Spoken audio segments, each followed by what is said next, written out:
C'est-à-dire que l'association avant existait sous la forme des amitiés franco-chinoises qui existaient sur le plan national.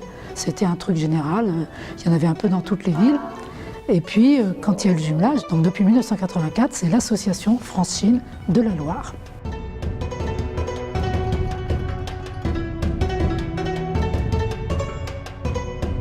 On a plusieurs activités qu'on a étoffées d'ailleurs au fil des années, mais quand je suis arrivée dans l'association, en 92, donc, il y avait les cours de chinois, et il y avait les Chinois qui venaient de la ville jumelle, en stage à Saint-Étienne, et qui donnaient des cours de calligraphie à l'association. Et donc j'ai commencé à la fois à apprendre le chinois et à apprendre la calligraphie. C'est les activités qu'on avait à l'époque. Et puis maintenant, on a rajouté un club de mahjong. Alors, le mahjong, c'est un jeu de société qui est très célèbre en Chine, qui se joue à 4 joueurs avec des tuiles, qui est un mélange un peu de poker et de Scrabble, puisqu'on fait des combinaisons et puis on va engranger un certain nombre de points et ces points vont nous permettre de gagner ou alors de perdre si on joue mal. Et c'est quelque chose qui est très convivial qu'on a décidé de mettre en place à l'association, il y a de ça une vingtaine d'années à peu près.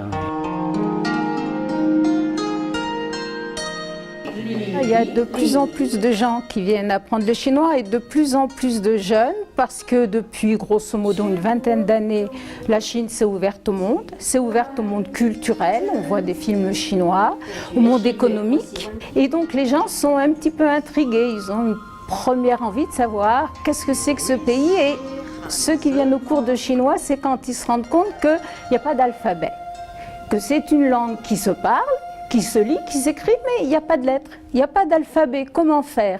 Donc souvent au départ ils viennent par curiosité, puis après ils se prennent au jeu, ils tombent dans la marmite et ils continuent. Ciao Adrien. Lire, écrire, c'est pas un problème, ça va très vite. On peut même rapidement communiquer.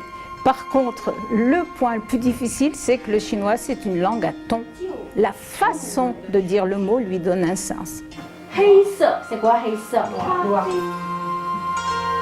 Venez.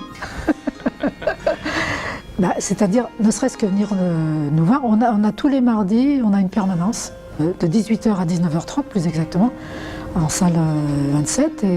Et là, on reçoit tous ceux qui veulent venir nous rencontrer, savoir ce qu'on fait, etc. Enfin bon, voilà, on leur fait voir, on leur explique.